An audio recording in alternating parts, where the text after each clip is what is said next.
Hello students, नमस्कार। बहुत बहुत स्वागत है आप सभी का एमएलटी एजुकेशन पॉइंट पर। और आज की जो क्लास है हमारी होने जा रही है स्पेशल स्टेनिंग के बारे में। इससे पहले हम एक जनरल स्टेनिंग यानी कि हीमेटोजाइलिन और इयोसिन स्टेन जो है उसके बारे में डिस्कस कर चुके हैं। इसके साथ ही वो तो एक कॉमन स्टेन है जो कि हर प्रकार के हिस्टोपैथोलॉजिकल इन्वेस्टिगेशन में आपकी यूज़ होती है। आज की जो क्लास है इसके बारे में हम जो स्पेशल स्टेन जो होती है उनके बारे में डिस्कस करने वाले हैं। यहाँ पे कार्बोहाइड्रेट स्टेनिंग पढ़ेंगे हम, जो कि आपकी होती है पीरियोडिक एसिड शीप स्टेनिंग जिसको बोला जाता है, जो कि ग्लाइकोजन को स्टेन करने के लिए यूज होती है। ग्लाइकोजन जो होता है एक प्रकार का कार्बोहाइड्रेट कंपाउंड है, कार्बोहाइड्रेट का टाइप से होता है ग्लाइकोजन। जनरली हमारे जो शुगर होती है वो हमें ब्लड के अंदर ग्लूकोज की फॉर्म में दिखाई देती है। ग्लूकोज इन्वेस्टिगेशन करते हैं अपन। इसके साथ ही जो स्टोर्ड शुगर होती है वो स्टोर्ड शुगर हमारे फैट या टिश्यूज जो होते हैं, टिश्यूज के अंदर जो स्टोर्ड शुगर होती है वो होती है आपकी ग्लाइकोजन। तो ग्लाइकोजन को स्टेन करना है यानी कि ग्लाइकोजन को देखना है। तो ग्लाइकोजन को देखने के लिए हम यहाँ पे पीरियोडिक एसिड शीप स्टेन जो होगी उसके बारे में डिस्कस करेंगे। कार्बोहाइड्रेट की स्पेशल स्टेन जिसको बोला जाता है। इसके साथ ही एक होती है कनेक्टिव टिश्यू की स्टेन। कनेक्टिव टिश्यू जो होते हैं जनरली टिश्यूज के टाइप होते हैं। हमारी बॉडी के अंदर अलग अलग टाइप के टिश्यूज प्रेजेंट होते हैं। उन्हीं के अंदर एक कनेक्टिव टिश्यू भी होता है जो कि कनेक्शन करने का काम करता है। हमारे ब्लड के अंदर कनेक्टिव टिश्यूज प्रेजेंट होता है। ब्लड क्या है? ब्लड एक फ्लूइड कनेक्टिव टिश्यूज है। इसके साथ ही आपकी जो बोन्स होती है, बोन्स और मसल्स के बीच में कनेक्शन करवाने का काम कनेक्टिव टिश्यूज करता है। बोन, मसल्स और स्किन तीनों के बीच में कनेक्शन करवाने का काम भी आपका कनेक्टिव टिश्यूज होता है। तो कनेक्टिव टिश्यू जो होता है उसको इन्वेस्टिगेशंस करने के लिए भी एक स्पेशल स्टेन आती है जिसके अंदर क्या होता है, कोलेजन जो होता है कनेक्टिव टिश्यू का एक पार्ट होता है कोलेजन। तो कोलेजन फाइबर्स जो होते हैं वो हमें दिखाई देते हैं बहुत सारी पैथोलॉजिकल कंडीशंस में। जो कनेक्टिव टिश्यू के रिगार्डिंग जितने भी इन्वेस्टिगेशंस होते हैं उनके अंदर आपका कोलेजन जो होता है उसका इन्वेस्टिगेशन किया जाता है, उसका आइडेंटिफिकेशन किया जाता है। तो उसके लिए भी एक स्पेशल स्टेन होती है जिसको वेगर्स आयरन या वोन जिसन हिमेटोजाइलिन मेथड जिसको बोला जाता है। वेगर्स आयरन, हिमेटोजाइलिन और वोनजीसन उस स्टेनिंग का नाम ही जो कि आपके कनेक्टिव टिश्यू की स्पेशल स्टेन होती है। और पीरियोडिक एसिड जो होती है आपकी कार्बोहाइड्रेट की स्पेशल स्टेन होती है। इन्हीं स्टेनिंग के बारे में हम आज इस क्लास के बारे में अंदर डिस्कस करने वाले हैं। और डिटेल वाइज डिस्कस करेंगे क्या उन स्टेनिंग का प्रोसीजर होता है, किस प्रकार के रिएजेंट वहाँ पे यूज होते हैं और किस प्रकार की टेक्निक जो होती है हम अप्लाई करते हैं। तो शुरुआत करते हैं अपनी क्लास की। देखिए, सबसे पहले हम देखेंगे carbohydrate and connective tissue stain. तो यहाँ पे आपकी स्पेशल स्टेन जो होगी, कार्बोहाइड्रेट जो होता है, कार्बोहाइड्रेट के लिए हम लगाते हैं। कार्बोहाइड्रेट की जो स्पेशल स्टेन होती है वो होती है आपकी पीएएस स्टेन। पीएएस स्टेन मतलब पीरियोडिक एसिड शिप रिएजेंट, इसके अंदर यूज होता है। इस स्टेन का फुल फॉर्म होता है पीरियोडिक एसिड शिप, इस स्टेन का नाम ही। और ये स्टेन यूज होती है आपके कार्बोहाइड्रेट कंपाउंड के लिए, यानी कि जो सेकेराइड कंपाउंड होते हैं कार्बोहाइड्रेट के अंदर अलग अलग टाइप्स होते हैं। जैसे पॉलीसेकेराइड होता है, मोनोसेकेराइड्स होता है।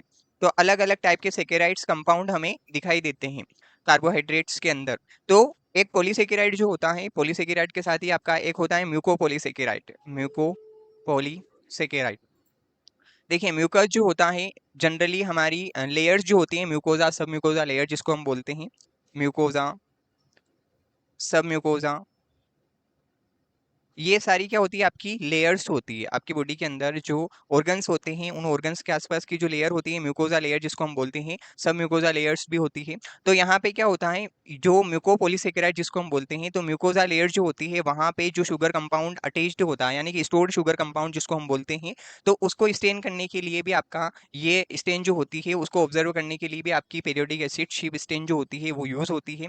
पीरियोडिक एसिड शीप स्टेन, इस स्टेन का नाम ही, इसके अंदर आपके दो रिएजेंट यूज होंगे, एक होगा आपका पीरियोडिक एसिड और एक होगा आपका शीप रिएजेंट। ये दोनों ही रिएजेंट जो होते हैं इस स्टेन के अंदर यूज होते हैं। और इस स्टेन को जनरली कार्बोहाइड्रेट स्टेनिंग के नाम से जाना जाता है। और यहाँ पे इन दोनों ही रिएजेंट का यूज होता है। वैसे आपकी यहाँ पे कनेक्टिव टिश्यू की एक स्टेन आती है, कनेक्टिव टिश्यू स्टेन जिसको हम बोलते हैं। कनेक्टिव टिश्यू के लिए आपकी जो स्टेन यूज होती है वो होती है आपकी Van Gieson, Gieson, Weigert's iron, Weigert's iron, haematoxylin method, haematoxylin method. इसके अंदर दो प्रकार के रिएजेंट यूज होते हैं। इस स्टेन का नाम होता है वेगर्स आयरन वोन जीसेन हिमेटोजाइलिन मेथड या वेगर्स आयरन हिमेटोजाइलिन और वॉन जीसन स्टेन इसको बोला जाता है। इसके अंदर एक रिएजेंट होता है आपका वेगर्स आयरन हिमेटोजाइलिन और एक होता है आपका वॉन जीसन। दो प्रकार के रिएजेंट यहाँ पे यूज होते हैं।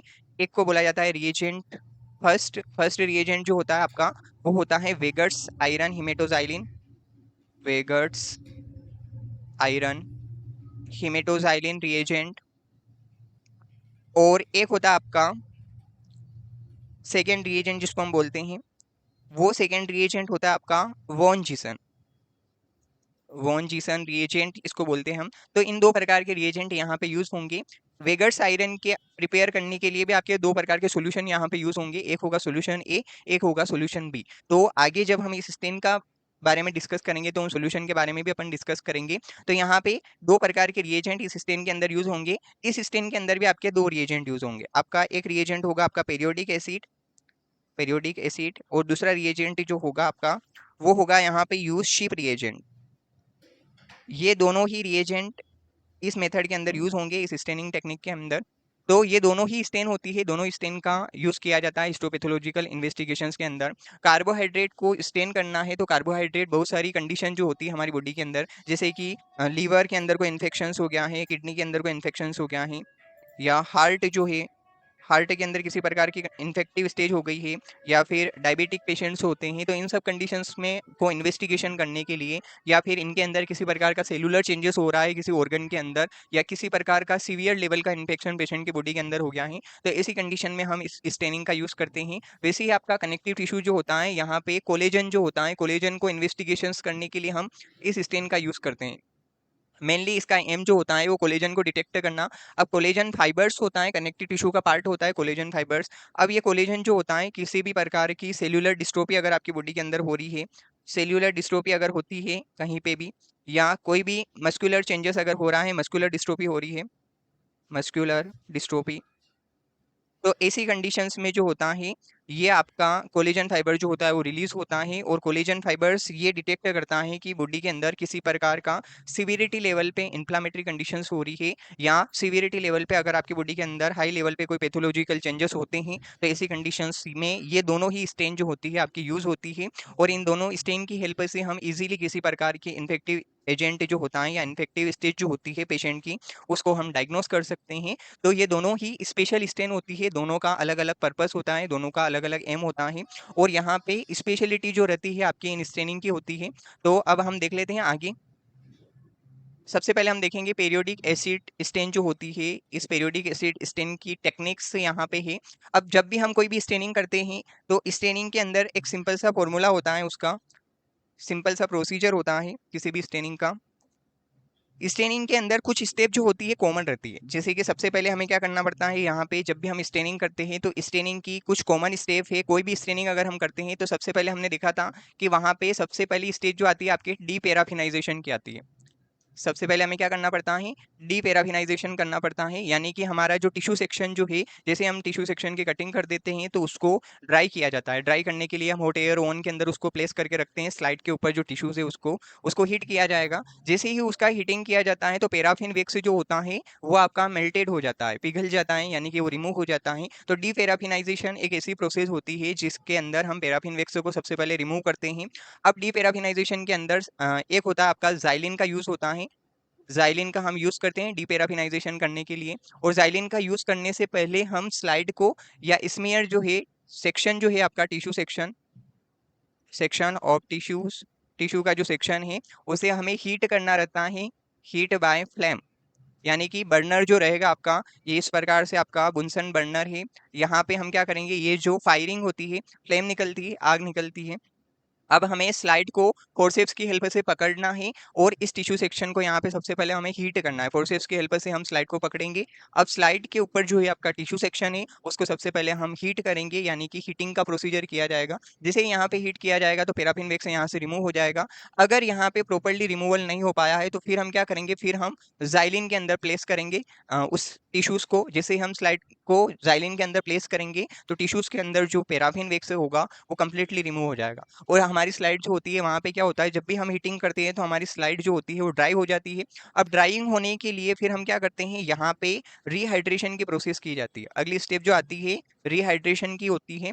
रिहाइड्रेशन के अंदर हम हाइड्रोजन आयंस को ऐड करते हैं, यानी कि वाटर मॉलिक्यूल्स को वहाँ पे ऐड किया जाएगा। और रिहाइड्रेशन के अंदर हम क्या करते हैं, ये इस प्रकार से आपके कोपलिन जार होते हैं, अलग अलग कोपलिन जार, इनके अंदर हम आपका जो रहता है यहाँ पे अलग अलग एल्कोहल सॉल्यूशन को बना के रखना पड़ता है हमें। जैसे कि ये आपका 100% एल्कोहल हो गया, एब्सोल्यूट एल्कोहल। फिर हम 90% एल्कोहल का यूज करेंगे अगले कोपलिन जार के अंदर।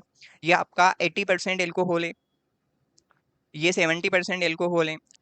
ये इस प्रकार से हम क्या करते हैं, रिहाइड्रेट करते हैं। पहले स्लाइड को हमें कहाँ रखना है, जिसे आपका डीपैराफिनाइजेशन कंप्लीट हो जाता है उसके बाद आपको स्लाइड को हाइड्रेट करना रहता है। हाइड्रेट करने के लिए आप सबसे पहले स्लाइड को 100% एल्कोहल सॉल्यूशन के अंदर रखते हैं। जैसे ही आपने यहाँ रखा तो यहाँ से आपको स्लाइड को रिमूव करना पड़ेगा। फिर हमें 90% एल्कोहल सॉल्यूशन जो बना रखा है कोपलिन जार के अंदर, उसके अंदर रखना पड़ेगा। फिर यहाँ पे 80% के अंदर रखेंगे। फिर हम क्या करेंगे, 70% के अंदर रखेंगे। और फिर जो रहेगा रिहाइड्रेशन के लिए हम क्या करते हैं, वॉश करते हैं, wash with running tape water, wash with running tape water. Slide को हमें क्या करना है, रनिंग टेप वाटर से वॉश करना है, ताकि हमारा जो स्मीयर है, टिश्यू सेक्शन जो है वो पूरी तरीके से रिहाइड्रेट हो जाए।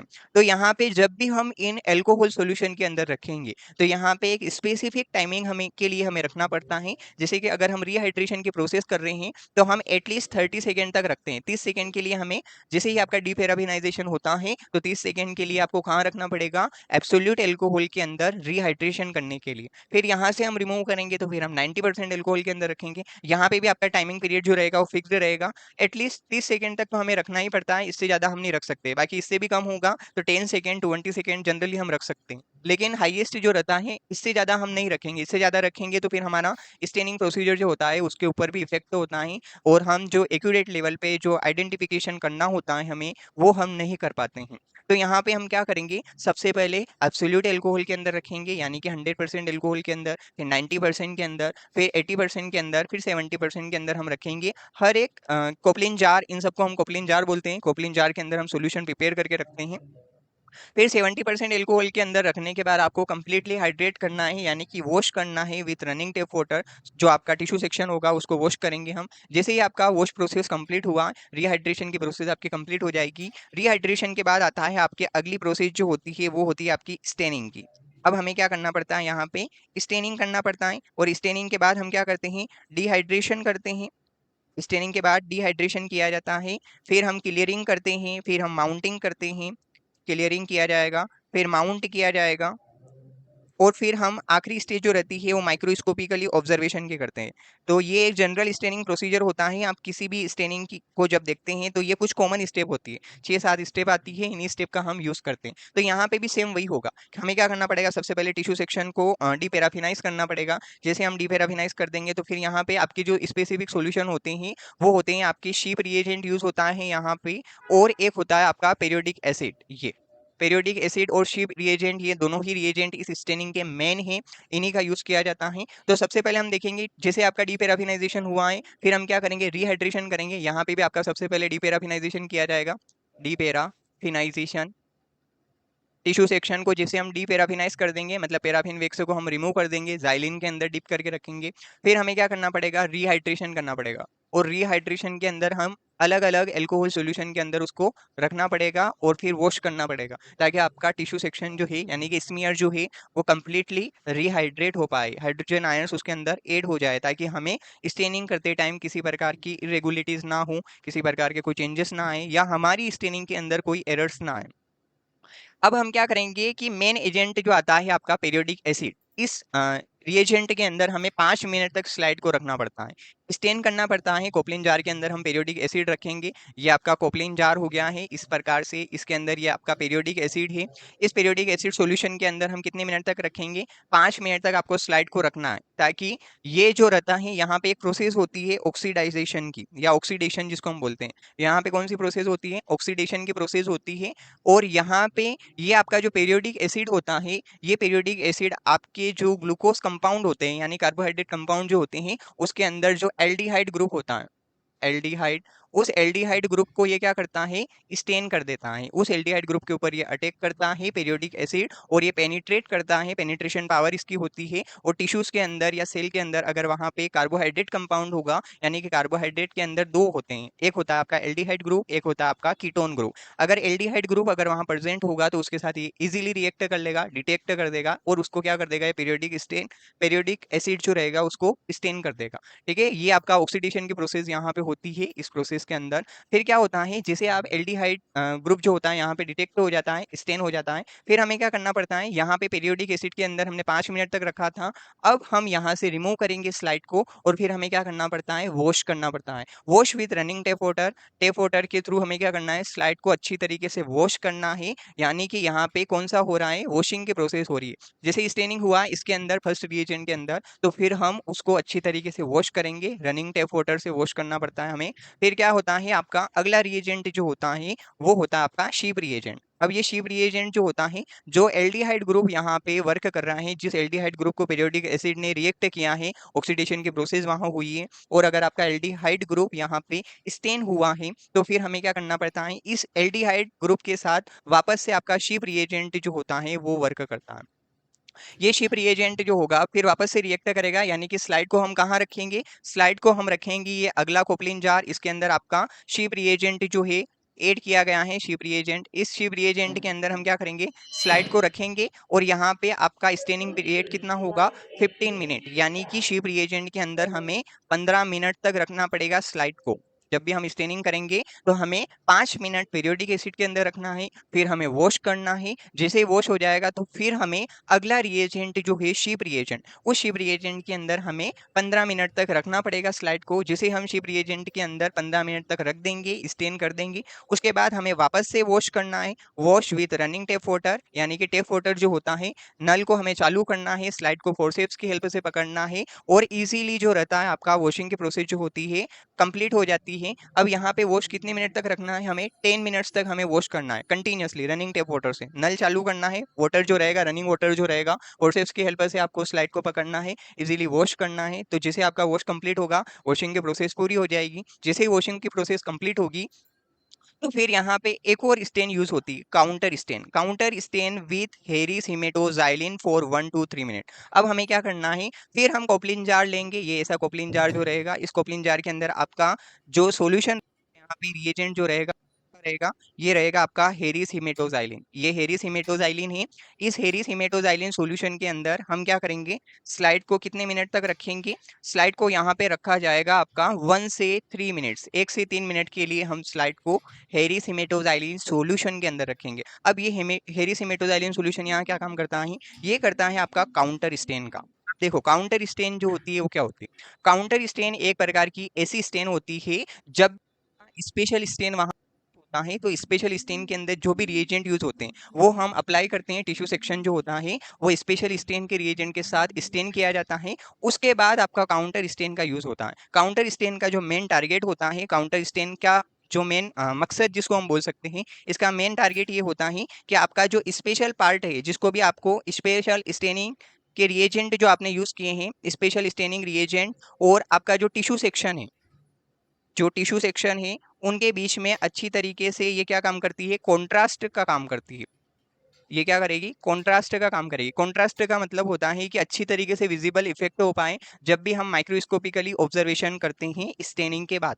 तो माइक्रोस्कोप में जब भी हम स्लाइड को देखिए, स्टेन स्लाइड को, तो जो भी हमारा मेन टारगेट है, यहाँ पे हमारा मेन टारगेट क्या है, कार्बोहाइड्रेट कंपाउंड को देखना, तो वो कार्बोहाइड्रेट कंपाउंड आपके अच्छी तरीके से विजिबल हो पाए, और उसी का काम जो करेगी वो करेगी आपके काउंटर स्टेन। काउंटर स्टेन का जो मेन टारगेट यही रहता है कि स्पेशल स्टेन के अंदर जो रिएजेंट यूज हुआ है, उस रिएजेंट के साथ और वहां पे जो टिश्यू सेक्शन है, उन टिश्यू सेक्शन दोनों के बीच में जो है कॉन्ट्रास्ट कैपेबिलिटीज को डेवलप करना आपके काउंटर स्टेन का काम होता है। और काउंटर स्टेन की हेल्प से हम इजीली किसी भी सिलेक्टेड कंपाउंड जो होता है आपका टिश्यूज के अंदर, जिस भी कंपोनेंट को आपको सेलेक्ट करके उसकी स्टेनिंग करना है, वो आप इजीली डिटेक्ट कर सकते हैं, या उसका आइडेंटिफिकेशन करना हमारा आसान हो जाता है।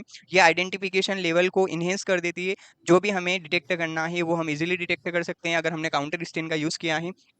तो काउंटर स्टेन का मेन एम जो होता है वो रिएजेंट के जो भी यूज हुआ है वो टिश्यूज है, उन दोनों के बीच में रिएक्शन अच्छे से करवाना, और जैसे उनके बीच में अगर कोई रिएक्शन हुई है तो वहां पे कॉन्ट्रास्ट डेवलपमेंट करने का यह काम करती है। अच्छी तरीके से विजिबल इफेक्ट होता है, यानी कि स्टेनिंग जो होता है, स्टेनिंग के अंदर जो भी मेन आइडेंटिफिकेशन पार्ट है सेल का या जिस भी कंपोनेंट को आपको देखना है वो आप अच्छी तरीके से देख सकते हैं, उसका विजिबल इफेक्ट होता है। तो वहां जो काम कर रही है वो कर रही है आपकी काउंटर स्टेन। जैसे ही आपका यहाँ पे स्टेनिंग कंप्लीट हो जाता है, हेरिस हिमेटोजाइलिन का हम यूज करते हैं। हिमेटोजाइलिन का है, ये कॉमन स्टेन है, लेकिन काउंटर स्टेन के बेस पे भी उसका यूज होता है। यहाँ पे काउंटर स्टेन का वो काम कर रही है। जैसे आप 1 2 3 मिनट तक यहाँ रख देते हैं, 1 से 3 मिनट तक आपको काउंटर स्टेन सोल्यूशन के अंदर रखना है, यानी कि हेरिस हिमेटोजाइलिन सोल्यूशन के अंदर हम रखेंगे। इसके बाद हम क्या करेंगे, वॉश करेंगे। वॉश वही process, wash with the running tape water, मतलब रनिंग टेप वाटर से हमें वॉश करना है स्लाइड को। अब जैसे ही वॉश किया जाता है तो वहां पे हाइड्रोजन आयंस ऐड हो जाते हैं, यानी कि उन हाइड्रोजन आयंस को अब हम अगली प्रोसेस के अंदर रिमूव करेंगे। रिमूव करने के लिए फिर हम किसका यूज करते हैं,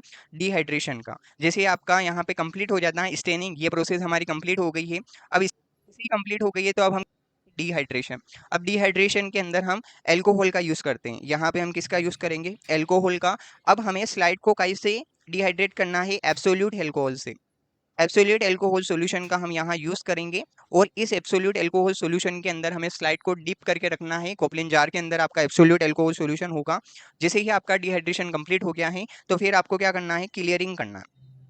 क्लियरिंग के लिए हम जाइलिन का यूज करते हैं। जाइलिन एक मोस्ट कॉमन क्लियरिंग एजेंट है, या बेस्ट क्लियरिंग एजेंट भी हम इसको बोल सकते हैं जाइलिन को। तो जैसे आपका डिहाइड्रेशन कंप्लीट हुआ तो फिर हमें क्लियरिंग करना पड़ता है। अब डिहाइड्रेशन और क्लियरिंग के होने के बाद हम माउंटिंग का यूज करते हैं। मतलब जिस प्रकार का भी आप माउंटिंग मीडिया यूज कर रहे हैं उससे आपको स्मीयर को माउंटेड करना पड़ता है। और यहाँ पे आपका जो माउंटिंग मीडिया होता है वो होता है कनाडा बेल्सम या डीपीएक्स। दो प्रकार के माउंटिंग मीडिया इस स्टेन के अंदर यूज होते हैं, ये मोस्ट कॉमन है। कनाडा बेल्सम यूज होता है, और एक और मीडिया होता है जिसका नाम होता है डीपीएक्स। तो ये दोनों ही माउंटिंग मीडिया हैं, इनका हम यूज करते हैं। और जब भी हम डिहाइड्रेशन कर लेते हैं उसके बाद क्लियरिंग और माउंटिंग की प्रोसेस आती है। और क्लियरिंग और माउंटिंग के अंदर एक कॉमन चीज होती है, यहाँ पे इन दोनों का जो रेशो होता है वो 1 to रेशो के अंदर होता है। मतलब अगर आपको पहले सबसे पहले डिहाइड्रेशन करना है, डिहाइड्रेशन के बाद हम क्लियरिंग करेंगे, तो क्लियरिंग एजेंट जो भी आप यूज कर रहे हैं, सपोज दैट हम यहाँ पे जाइलिन का यूज कर रहे हैं, तो ये क्लियरिंग एजेंट आपका कहाँ रहेगा, ये रहेगा आपका कवर स्लिप के ऊपर। कवर स्लिप हमें उठानी है, जो भी आपका टिश्यू सेक्शन है उसकी जितनी साइज है उसके हिसाब से हम कवर स्लिप का यूज करेंगे।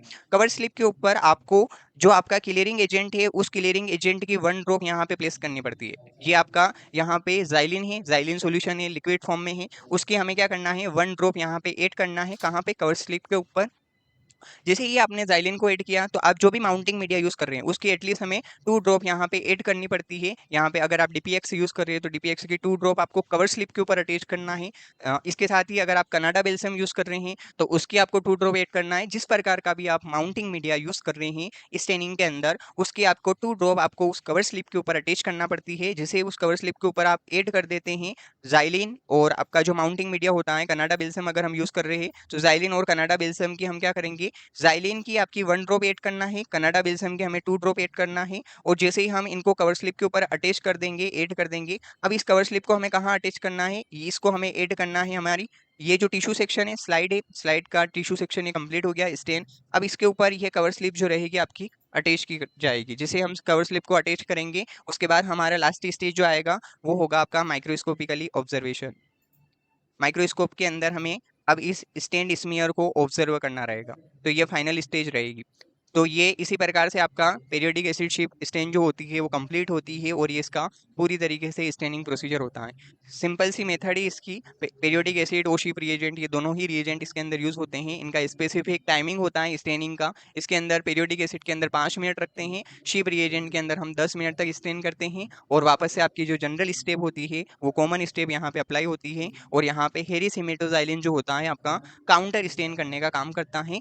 तो ये आपकी पीरियोडिक एसिड स्टेन कंप्लीट हुई है। अब हम इसका रिजल्ट देख लेते हैं कि अगर इस स्टेन से हम स्टेनिंग करते हैं टिश्यू सेक्शन को, और इसके बाद जब हम माइक्रोस्कोपिकली ऑब्जर्वेशन करते हैं, यानी कि फाइनल स्टेज जो होती है आपकी माइक्रोस्कोप में देखने की रहती है, तो माइक्रोस्कोप के अंदर जब हम इससे स्टेन्ड स्मीयर को देखेंगे तो वहां पे किस प्रकार की अपीयरेंस होगी। देखो यहाँ पे आपका जो मेन एम था, हमारा मेन एम क्या था कि कार्बोहाइड्रेट को हमें स्टेन करना था, यानी कि कोलेजन फाइबर्स नहीं, यहाँ पे हमें ग्लाइकोजन को स्टेन करना था। तो ग्लाइकोजन जो रहता है periodic acid sheep positive substances. अब यहाँ पे क्या क्या दिख सकता है हमें, जैसे कि पेरियोडिक एसिड शीप सब्सटेंसेस कौन कौन से होंगे, जैसे कि म्यूसिन होता है, म्यूसिन म्यूसिन जो रहता है प्रेजेंट होता है टिश्यूज के अंदर। ग्लाइकोजन जो होता है वो हमें देखने को मिलता है। तो ये सारे जो हैं periodic acid shape positive substances हैं। ग्लाइकोजन अगर वहाँ पे होगा तो वो किस प्रकार का दिखाई देगा हमें, वो दिखाई देगा हमें पर्पल रेड कलर का। अब ये पर्पल रेड कलर कहाँ दिखाई दे रहा है, जैसे कि ये आपको दिखाई देगा यहाँ पे purple colour, purple red colour, ये इस प्रकार से ये जो दिखाई दे रहा है ये सब आपके periodic acid shape positive substances है। तो इन सब ये सारे जो है आपके स्टेन हो गए हैं यहाँ पे पीरियोडिक एसिड शेप से स्टेन हो गए हैं यहाँ पे ये कंपोनेंट सेल के। तो ये किस प्रकार की कलर अपीयरेंस कर रहे हैं यहाँ पे, पर्पल रेड कलर की, या मैग्नेटा कलर जो होता है वो हमें दिखाई देता है पर्पल रेड कलर, हल्का सा पर्पल और रेडिश कलर का यहाँ पे अपीयरेंस हो रही है। इसके साथ ही जो न्यूक्लियाई होते हैं सेल के अंदर, जो न्यूक्लियस होता है आपका, वो हमें दिखाई देता है ब्लू कलर का, यहाँ पे ब्लू कलर की अपीयरेंस हो रही है। ये सब सेल के न्यूक्लियाई हमें दिखाई दे रहे हैं ये या इस प्रकार से। तो अगर सेल के अंदर जो न्यूक्लियर स्टेन होगा, न्यूक्लियस को ये स्टेन करेगा, तो ऐसी कंडीशंस में हमें यहाँ पे न्यूक्लियस जो होगा ब्लू कलर का दिखाई देगा, ये ब्लूइश कलर के हमें दिखाई दे रहे हैं न्यूक्लियर पार्ट। और ये सारे पीरियोडिक एसिड शेप से स्टेन पार्ट जो है, जो हिस्सा पीरियोडिक एसिड शेप से स्टेन हुआ है वो आपका पर्पल रेड कलर का दिखाई देगा। बाकी सारा जो न्यूक्लियर पार्ट जो है, न्यूक्लियस जो होगा टिश्यूज के अंदर, वो हमें ब्लू कलर में दिखाई देगा। तो ये सिंपल सी मेथड होती है, और जब भी हम माइक्रोस्कोप के अंदर ऑब्जर्व करते हैं तो इस प्रकार से हमें माइक्रोस्कोप के अंदर दिखाई देता है पीरियोडिक एसिड शेप स्टेन से स्टेन्ड स्मीयर टिश्यू सेक्शन जो होगा, अगर वो पीएस से स्टेन होगा तो कुछ इस प्रकार की अपीयरेंस हमें वहां पे दिखाई देगी। अब अगली स्टेन जो है वो वेगर्स आयरन हिमेटोजाइलिन मेथड जो है, Weigert's iron haematoxylin and Van Gieson solution जिसको बोलते हैं हम, या वॉन जीसन स्टेनिंग मेथड हम बोलते हैं इसको। इसके अंदर आपके दो प्रकार के रिएजेंट यूज होते हैं। एक होता है आपका हिमेटोजाइलिन रिएजेंट, ठीक है, ये हिमेटोजाइलिन रिएजेंट होता है, इसको बोलते हैं हम रिएजेंट फर्स्ट, इसको बोला जाएगा आपका रिएजेंट फर्स्ट। और ये जो रहेगा आपका, ये वॉन जीसन जो रहता है आपका, वो होता है आपका रिएजेंट टू। दो प्रकार के रिएजेंट यहाँ पे यूज होते हैं। पीरियोडिक एसिड के अंदर भी दो रिएजेंट आ रहे थे, एक था आपका पीरियोडिक एसिड और दूसरा रिएजेंट था आपका शीप रिएजेंट। सेम यहाँ पे भी वैसा ही फंडा होता है, वैसा ही फॉर्मूला यहाँ पे अप्लाई होता है। एक होता है रिएजेंट फर्स्ट जिसको बोलते हैं हम हिमेटोजाइलिन या वेगर्स आयरन हिमेटोजाइलिन सोल्यूशन जिसको बोला जाता है, इसको बोलते हैं हम रिएजेंट फर्स्ट। और ये आपके इसके अंदर दो प्रकार के रिएजेंट यूज होंगे, सॉल्यूशन यूज होंगे, मतलब इसके अंदर फर्स्ट सॉल्यूशन जो होगा वो होगा आपका हिमेटोजाइलिन सॉल्यूशन, और सेकंड सॉल्यूशन जो होगा वो होगा आपका आयरन क्लोराइड सॉल्यूशन। और वैसे ही इस स्टेन के अंदर एक और रिएजेंट यूज होगा, और वो रिएजेंट रहेगा आपका वॉन जीसन स्टेन का रिएजेंट, वॉन जीसन रिएजेंट जिसको बोलेंगे, ये होगा आपका रिएजेंट टू, इसको सेकेंड रिएजेंट हम बोलेंगे। और ये रहेगा आपका रिएजेंट फर्स्ट। दो प्रकार के रिएजेंट हमें इस स्टेनिंग के अंदर दिखाई देंगे, यूज करने रहते हैं हमें। अब फर्स्ट रिएजेंट जो होता है आपका, उसके अंदर दो प्रकार के सॉल्यूशन यूज होते हैं। ये होता है आपका सॉल्यूशन ए, इसको बोलते हैं हम सॉल्यूशन ए।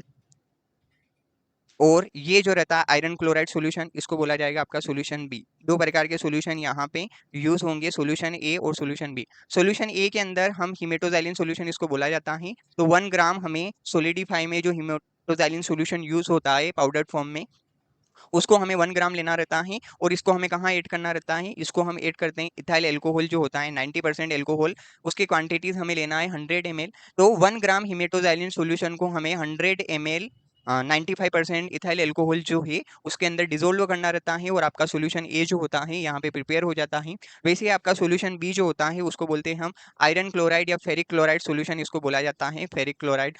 अब इसके अंदर एक्वस सॉल्यूशन जो होता है वो होता है आपका 4 ml सॉल्यूशन यहाँ पे यूज होता है। और हाइड्रोक्लोराइड जो होता है आपका 1 ml यहाँ यूज किया जाता है। आयरन क्लोराइड जो होगा वो कितना होगा आपका 4 ml यहाँ पे यूज होगा। और हाइड्रोक्लोराइड एसिड जो होगा HCl जिसको हम बोलते हैं हाइड्रोक्लोरिक एसिड, हाइड्रोक्लोरिक एसिड आपका 1 ml यूज होता है। और डिस्टिल वाटर आपका 95 ml होता है। 95 ml डिस्टिल वाटर लेना है, 1 ml HCl लेना है, और एक्वस सॉल्यूशन जो है यानी कि आयरन क्लोराइड सॉल्यूशन जो है आपको 4 ml लेना है। तो टोटल क्वांटिटीज कितनी हो जाएगी, ये भी हो जाएगी आपकी 100 ml। ऊपर वाले के अंदर भी आपके 100 ml क्वांटिटीज थी, लेकिन हिमेटोजाइलिन जो था 1 ग्राम था, इसको हमने डिसोल्व किया था इथाइल एल्कोहल के अंदर, और ये आपका सॉल्यूशन ए था, ये आपका सॉल्यूशन बी है। और जब भी हम रिएजेंट फर्स्ट को प्रिपेयर करते हैं, यानी कि आयरन हिमेटोजाइलिन को जब भी प्रिपेयर किया जाता है, तो हमें सॉल्यूशन ए इन रिएजेंट फर्स्ट, जब भी आपको इस स्टेन का फर्स्ट रिएजेंट प्रिपेयर करना है, तो उसके लिए हम क्या करेंगे, solution A and solution B. आपका जो सॉल्यूशन ए और सॉल्यूशन बी जो है, इन दोनों को आपको इक्वल अमाउंट में मिक्स करना रहता है, इक्वल अमाउंट में मिक्स करना रहता है। और वहां पे किस प्रकार की कलर अपीयरेंस होती है, वहां पे ब्लू या ब्लैकिश कलर की अपीयरेंस हमें दिखाई देती है जब भी हम इन दोनों रिएजेंट को या दोनों सॉल्यूशन को हम मिक्स करते हैं। रिएजेंट फर्स्ट के अंदर सॉल्यूशन ए और सॉल्यूशन बी को जब मिक्स किया जाता है तो ब्लू ब्लैकिश कलर की अपीयरेंस हमें वहां दिखाई देती है जब भी ये दोनों रिएजेंट आपके मिक्स होते हैं तब। अब इन दोनों रिएजेंट को मिक्स करके हमें कहाँ ऐड करना है, हमें ऐड करना है इनको कोपलिन जार के अंदर। ये आपका कोपलिन जार, कोपलिन जार के अंदर आपका रिएजेंट फर्स्ट है और रिएजेंट फर्स्ट के अंदर आपके दो सॉल्यूशन है, सॉल्यूशन ए और सॉल्यूशन बी। दोनों सॉल्यूशन को हमें तैयार करके आपको यहाँ पे मिक्सअप करना रहता है इक्वल अमाउंट में। और ये ब्लैकिश कलर या ब्लूइश कलर की अपीयरेंस शो होती है जब भी हम दोनों रिएजेंट को यानी कि दोनों सॉल्यूशन को एक साथ मिक्स कर देते हैं रिएजेंट ए के अंदर या रिएजेंट फर्स्ट के अंदर। अब अगला रिएजेंट जो होता है रिएजेंट टू जिसको हम बोलते हैं, इसके अंदर होता है वॉन जीसन स्टेन जिसको बोला जाता है वॉन जीसन। सेकेंड पार्ट जो है, सेकेंड नेम जो है इसका वॉन जीसन स्टेनिंग बोला जाता है। वॉन जीसन स्टेनिंग के अंदर क्या है, पिक्रिक एसिड आपका यूज होता है। सेकेंड रिएजेंट हम तैयार कर रहे हैं वॉन जीसन रिएजेंट, इसके अंदर आपका पिक्रिक एसिड जो होता है वो होता है आपका 100 ml यहाँ यूज होता है। और 1% एसिड फ्यूजन सॉल्यूशन जो है, एसिड फ्यूजन का यूज किया जाता है यहाँ पे। इस एसिड फ्यूजन सॉल्यूशन की क्वांटिटीज आपकी कितनी रहेगी, 10 ml। ये दोनों ही आपके सॉल्यूशन बी जो रहता है यानी कि रिएजेंट टू जो रहता है, इस रिएजेंट टू के सॉल्यूशन होते हैं, इसके कंपोनेंट होते हैं आपके पिक्रिक एसिड 100 ml और 1% एसिड फ्यूजन जो होता है वो आपका यहाँ पे 10 ml यूज होता है। और दोनों ही रिएजेंट फर्स्ट और रिएजेंट सेकेंड की हम प्रिपरेशन करते हैं। इसके बाद हम देखते हैं कि इस स्टेनिंग का प्रोसीजर क्या होता है। इस स्टेनिंग के अंदर भी सेम वही कंडीशन है जो कि हर एक स्टेनिंग के अंदर यूज होती है। जैसे कि सबसे पहले हम डीपैराफिनाइजेशन करते हैं, यहाँ पे भी आपका डीपैराफिनाइजेशन होगा। डीपैराफिनाइजेशन, जैसे ही डीपैराफिनाइजेशन कंप्लीट हुआ तो फिर हम क्या करते हैं, रिहाइड्रेशन करते हैं। डीपैराफिनाइजेशन के बाद रिहाइड्रेशन किया जाएगा, हाइड्रोजन आयंस को ऐड किया जाएगा और पैराफिन वैक्स को रिमूव करने के बाद हम यहाँ पे क्या करेंगे, हाइड्रोजन आयंस को ऐड करेंगे। और जैसे ही आपका रिहाइड्रेशन कंप्लीट हुआ है उसके बाद हम क्या करेंगे, स्टेन करेंगे। फर्स्ट स्टेप जो आएगी आपकी यहाँ पे रिहाइड्रेशन होने के बाद स्टेनिंग क्या आएगी, स्टेन करना है। स्टेन विथ वेगर्स आयरन हिमेटोजाइलिन सॉल्यूशन, यानी कि सॉल्यूशन ए और सॉल्यूशन बी जो थे आपके, दोनों को मिक्स करके हमने रिएजेंट फर्स्ट बनाया था। और फर्स्ट रिएजेंट के अंदर आपका वेगर्स आयरन हिमेटोजाइलिन था, उसके अंदर आपको कितने मिनट तक रखना है, एटलीस्ट 20 मिनट्स तक हम यहाँ पे स्टेन करते हैं। इसका जनरली 20 to 40 मिनट्स पीरियड रहता है, लेकिन आपको मिनिमम 20 मिनट्स तक हमें यहाँ पे इसको स्टेन करके रखना है। जैसे ही हम 20 मिनट्स तक इसको आयरन हिमेटोजाइलिन के अंदर यानी कि वेगर्स आयरन हिमेटोजाइलिन स्टेन के अंदर रखेंगे, यहाँ इससे जैसे आपका टिश्यू सेक्शन 20 मिनट तक यहाँ पे स्टेन होगा। जैसे ही यहाँ पे स्टेनिंग कंप्लीट हुआ तो फिर हम वॉश करेंगे, wash with running tape water. जैसे ही आपका फर्स्ट रिएजेंट फर्स्ट के साथ जैसे ही स्टेन हुआ है, टाइमिंग पीरियड कितना रहेगा यहाँ पे, हमें 20 मिनट तक स्टेन करना रहेगा रिएजेंट फर्स्ट के अंदर यानी कि आयरन हिमेटोजाइलिन, वेगर्स आयरन हिमेटोजाइलिन रिएजेंट जिसको हम बोलते हैं, उसके अंदर हम क्या करेंगे, 20 मिनट तक उससे स्टेन करेंगे। जैसे ही आपका यहाँ स्टेनिंग कंप्लीट हुआ तो वॉश करना रहेगा। जैसे ही वॉश हुआ टेप वाटर से, फिर हम क्या करेंगे, डीपैराफिनाइजेशन या डिफरेंशिएट किया जाएगा एसिड एल्कोहल सॉल्यूशन के साथ। एल्कोहल जो होगा आपका यहाँ पे क्या करेगा, एल्कोहल डिहाइड्रेटिव एजेंट है, डिहाइड्रेशन करने का काम करता है। वॉशिंग जैसे हुआ है, वॉश हुआ मतलब हाइड्रोजन आयंस यहाँ पे प्रेजेंट है टिश्यू सेक्शन के अंदर। अब उन हाइड्रोजन आयंस को आपको रिमूव करना है तो आपको एल्कोहल सॉल्यूशन के अंदर रखना पड़ेगा। अब यहाँ पे एल्कोहल सॉल्यूशन के अंदर हम 2 टाइम तक डीप करके रखते हैं। जैसे ही ये आपका कोपलिन जार है, इस कोपलिन जार के अंदर आपका एल्कोहल सॉल्यूशन है, ये हो गया आपका एल्कोहल सॉल्यूशन। अब आपको स्लाइड को यहाँ से वॉश किया है रनिंग टेप वाटर से, फिर आपको स्लाइड को यहाँ पे डीप करना है। पहली बार हम डीप करेंगे, फिर हम क्या करेंगे, वापस निकालेंगे, बाहर निकालेंगे, रिमूव द स्लाइड। फिर आपको क्या करना पड़ेगा, फिर आपको डिप करना पड़ेगा। 2 टाइम यहाँ पे डिप किया जाता है एसिड एल्कोहल सॉल्यूशन के अंदर, 1% एसिड एल्कोहल के अंदर।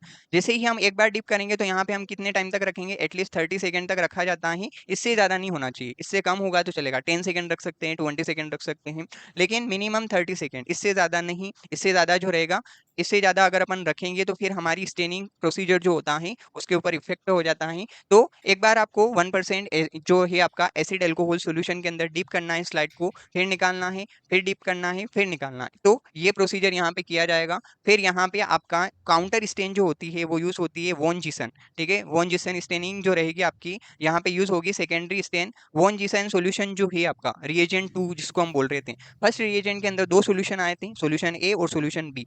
उन दोनों को मिक्सअप किया इक्वल अमाउंट के अंदर और उनको हमने कहाँ ऐड किया, कोपलिन जार के अंदर। जैसे कोपलिन जार के अंदर दोनों सोल्यूशन मिक्सअप रहेगा तो आपका जो फर्स्ट रिएजेंट कौन सा होगा, वेगर्स आयरन हिमेटोजाइलिन रिएजेंट प्रिपेयर हो जाएगा। 20 मिनट तक उसके अंदर स्टेन करना है, फिर वॉश करना है, फिर एसिड अल्कोहल के अंदर रखना है। फिर सेकेंड कोपलिन जार के अंदर हमारा कौन सा सोल्यूशन रहेगा, वो होगा आपका Van Gieson solution. Van Gieson के अंदर हम कितने टाइम तक रखेंगे, यहाँ पे आपका 3 से 5 मिनट तक यहाँ स्टेन करना रहता है सेकेंडरी रिएजेंट के अंदर। तो सेकेंडरी रिएजेंट जो है आपका वॉन जीसन है, इसके अंदर आपको 3 से 5 मिनट तक आपको स्लाइड को स्टेन करना है इस रिएजेंट के साथ।